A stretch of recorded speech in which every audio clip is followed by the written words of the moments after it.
So the footage you're seeing here is from July of 2012. Anyway, hey, what's up guys, this is What a Geek. Welcome back to some more Pokemon XD Gale of Darkness. It appears to be an elevator, but it doesn't seem to be working. You don't say. So, pre-gym Phoenix City, and we got the elevator key in the last episode. Well, obviously. I'm just saying what comes on screen, because I honestly don't remember what happened. But I do remember that there are still some citizens underneath the pre-gym that need rescuing, so let's go rescue them. Hi guys. So this is the current mayor of Phoenix City. I'm Phoenix Mayor Trest. Who are you? And Mayor blah blah blah. That is quite amazing. There's Justy over there. Everyone, I need your attention. Thank Michael. Michael, I thank you sincerely. Yay! Talking about Cypher. And he wants us to visit him at his home later.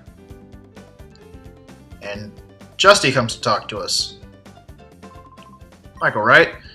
And Justy will ask for our PDA number.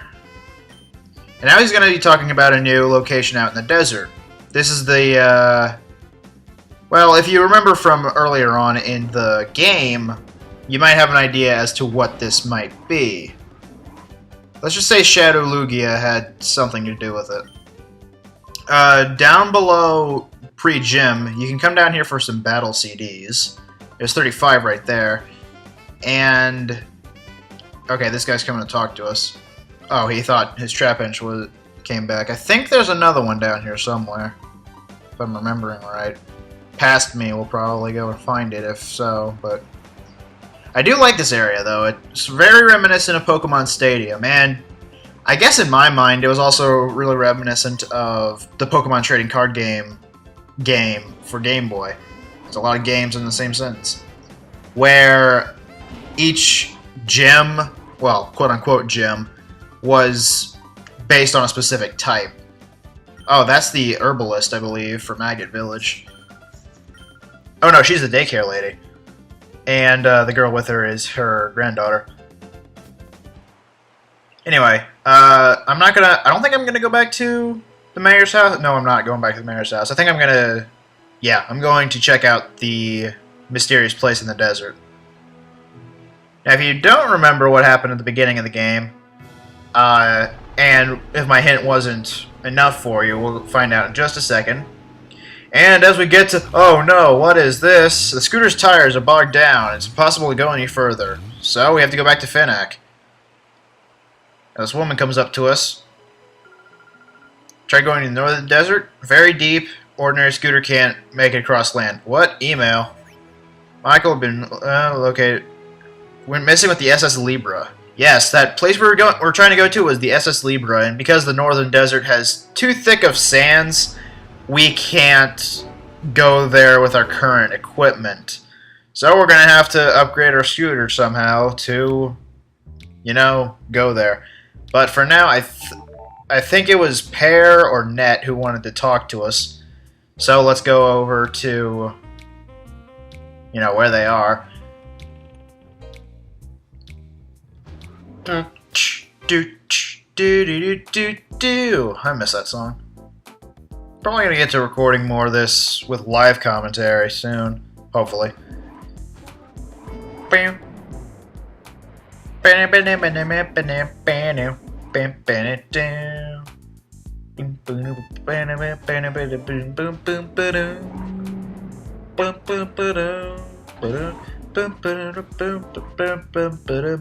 should really cut most of the stuff out, but it's not that big a deal.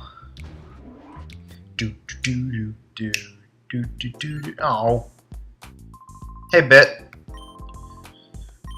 And this old gent, as he referred to him as, and this young lady, are talking about Bonsly.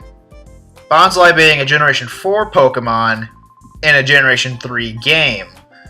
This came out just before Generation 4 came out, and Bonsly and Munchlax were the only two Generation 4 Pokemon known. I think Mime Jr. was also known, but I can't be sure. Anyway, Bit and Ned are talking about Pear at Gadian Port. and Macon. Pear is our first destination right now, and here's a photo of Bonsly so we know what it looks like. Pre-Gen 4, again. So we're asked to go see Pear at Gadian Port, whose grandfather is Macon. And Macon is at Dr. Kamenko's laboratory, but we need something from Pear before we go and head off to Macon. Or Macon. Macon. I'm just going to call him Macon because he works with machinery. So he's making stuff. Get it? But if you're not already familiar with what happens with Dr. Kamenko, every time you go there, Chobin will intervene. So we're going to have to fight Chobin again. But that's not until later. For now, it's just backtracking to places we've already been to.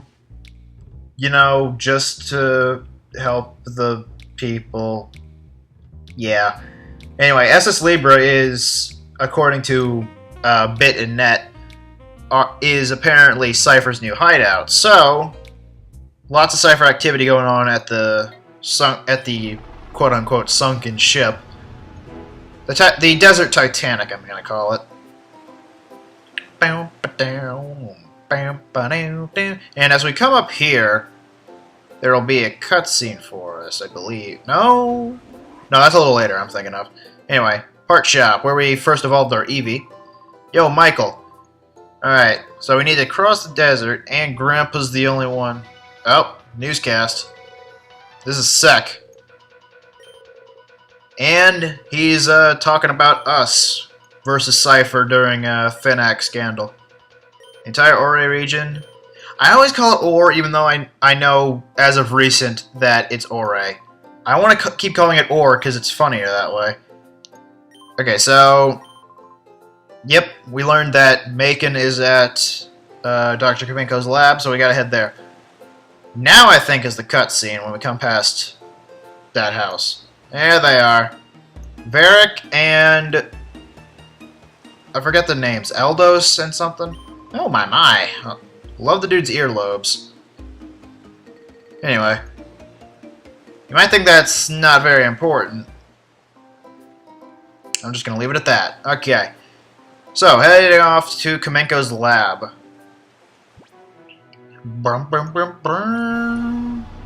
Wah wah wah wah. Harpy Halloween. Chobin. Hey Chobin. Hey Chobin. Wait, who goes there?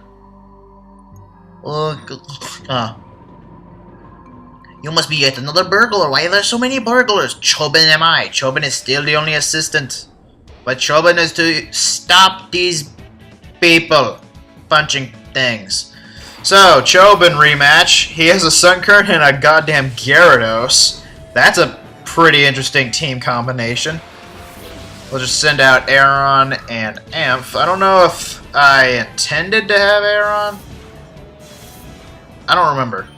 Was Aron supposed to be part of my team? I don't remember. Whatever. I think it was. Gonna have to look back at that. Anyway, electric type is Gyarados' biggest weakness, so let's take it out like that. However, it looks like this Gyarados is a little beefy, so a single Thunder Shock from a Fluffy won't take it out. But let's go ahead and rock hard. Durr. Sunkern is probably the weakest Pokemon stat-wise, as in all of its stats I think are 10? I think that's what it is. But, yeah. So, a level 16 Aron will do some pretty significant damage to a level 26 Sunkern, hopefully. But with that, Gyarados is taken out, and Aron gets a lot of the experience. Uh-oh, this is gonna be bad. Okay. It's not that bad. I mean, for something 10 levels higher than it, Aron took that like a champ. Did it flinch? Yeah, it flinched from Bite. That's what happened. Now, let's just switch out so it can gain the experience but not take any more hits. Hound, or Houndoom. I forgot about this guy. Or gal. Its only fire-type move right now is Ember, so whatever. Alright, half of Sunkern's health. Fluffy isn't a physical attacker, so only half of Sunkern's health isn't that bad. But now it's stealing health from Amph. It's like it somehow knew that I would be switching out of Aron. Whatever. Alright, Hound's gonna use Ember and definitely take it out, considering Houndoom is a great special attacker, and Sunkern's stats are abysmal. Yeah. But that was our rematch with Chobin. Not that big a deal. Chobin lost! Chobin lost! Nah! Oh, my glasses. Well, that was it. Let's go find Macon. Chobin lost. Oh, this is so devastating to Chobin. Chobin? What is the meaning? Oh, Dr. Kaminko! Well, it looks like both of them are crazy. They don't even seem to recognize. Burglar? A burglar? Doctor, you don't mean it. I said it. Chobin understands. It is. You wait. You are going to get it. Neither of them recognize Michael. That's why they're going to enforce this. So if we want this to happen, we gotta talk to Kaminko. But if you want... That was interesting. If you want to heal up first, then go for it. Fine, let us begin. Tweet through the rumble of the thunder of the Robo-Groudon. Come hither. Now, if this wasn't so cheesy, I think it would be pretty damn awesome. But just look at this.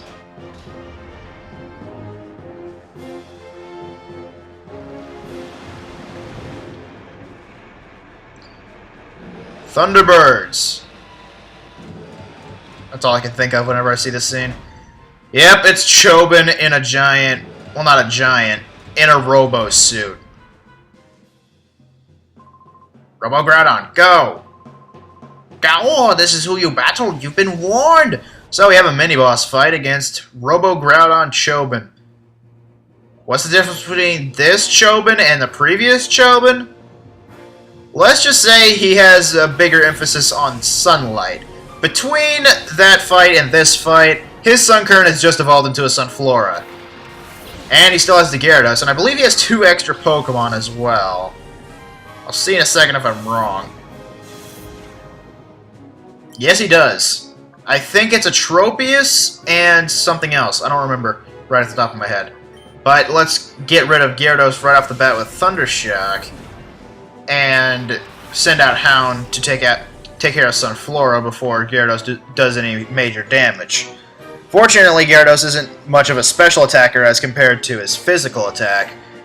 So Bite isn't going to do all that much, especially when targeting a Dark type with it. Alright, Thundershock, that'll take it down to about half health.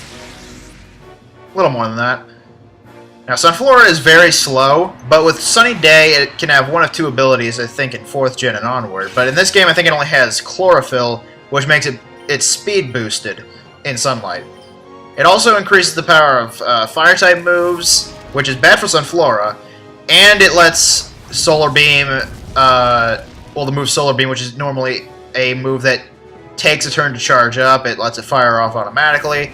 It also weakens Water-type moves, so if Gyarados did have any Water-type attacks, they would be nerfed. Now, Sunflora's strategy is mostly to outspeed its enemies and then sap health or gain health. So if you're able to take it out quickly, its strategy is pretty much null and void. And Aron grew a level. That's a pretty good defense boost. Iron Defense. Let's learn that instead of Harden. 1, 2, and poof! Poof! Poof! There we go. Now, I don't know much about his Sunflora. I believe it has Mega Drain and not Solar Beam, which means its only major threat is Mega Drain. Whatever. Also, Sunny Day will lower the move Thunder's accuracy by a bit, so keep that in mind. It's pretty much the opposite of Rain Dance, where Rain Dance means it's 100% accurate, and Sunny Day it's about 50% accurate. Cotton Spore, I think that lowers speed, doesn't it? Yeah. Interesting how Fluffy can learn that, and it's a grass type. I didn't mean to do that. Oh, I'm still in the same mindset of, oh, I'm trying to act like I'm not, like I'm recording this live. Anyway, Hoppip, Chobin's Hoppip, also has chlorophyll, so it is faster in the sunlight. And I believe in Generation 5, its hidden ability is Prankster, so status moves or slash non-attacking moves have priority. So Leech Seed would have gone first that turn had it had Prankster, but of course not. This is Generation 3, so it only has chlorophyll, I believe. Let's go ahead and try and take out Tropius here, because Tropius is the bigger threat here. I think Tropius is more of a... I want to say it's a physical attacker more than anything. I could be wrong, though. And Hoppip is very weak, so I'm not trying to bother with it too much right here. If Hound's life is sapped away using... Oh, crap. Don't hit Hound. Don't hit Hound. Good. Paralyze, paralyze, paralyze. Nope. What was I saying? Oh, yeah. If Hound goes down to Leech Seed, then... yeah, whatever. Hoppip was able to take it out with Leech Seed. It didn't do any physical damage. It just kept healing itself. I can probably take it out in a single Ember attack, but I'm going to choose not to. Actually, it looks like I'm going for Healing Hound. Tuh. Was I really that worried? Oh, and Hoppip's using Leech Seed on Amph right now. Whoosh! Now, if Chobin was more of a staller, he would be able to... That doesn't look like Tropius is much of a physical attacker. If Chobin was more of a staller, his Leech Seed attack, or move, rather, would be a lot deadlier. Fortunately, he's not much of a tanker, so... most of Chobin's Pokemon can go down pretty quickly to Fire-type moves. Also, you'll notice that he evolved his Pokemon... I think at this point in the recording, now that I remember, my cat was getting all over the place. I don't want to talk about my cat, actually, because something happened to her recently, but, yeah, Chobin's a Groudon form, since his strategy is based on Sunny Day. Groudon's ability is Drought, so that's kind of a... I want to say it's a replication of actual Groudon in his strategy. So yeah, I'm holding on this Amph gain 469 experience points screen because I was trying to get my cat away from my recording equipment, and there we go, she finally got away. Alright, in this turn... oh, Sunlight faded, so now Hoppip is no longer as fast, and its only way of attacking will be through Leech Seed. That's twice it's sapped our health with Leech Seed, but unfortunately for it, it's outnumbered. Got no chance. Figured I'd go for Body Slam, because I think Hoppip had... I might be thinking incorrectly, but Hoppip might have more special defense than defense, and even then it's not all that big. So I don't know what the stat calculation would be for that. Anyway, Robo Groudon Chobin defeated. Not an optional boss, because he is required, but he is a mini-boss. He is not tough at all. But how could this be? On closer inspection is Michael. And a child. Ah, enough of this nonsense. The half-built Robo Kyogre will have no point whatsoever. So, stopping development of Robo Kyogre. That means no more Rain Dance strategies for Chobin. He failed 3 times at this point. And Kaminko does not remember us because he was too busy engrossed in his work. Anyway, he's talking about the Robo Kyogre, but now Macon is going... well, we'll get into Macon's story with the Robo Kyogre in a little bit. Taught Chobin the PDA number. Oh, Pokespot. Yeah, be back later. I think the video is about to end, so I'll cut it here. Hopefully you enjoyed. This is What a Geek. I'll see you guys later.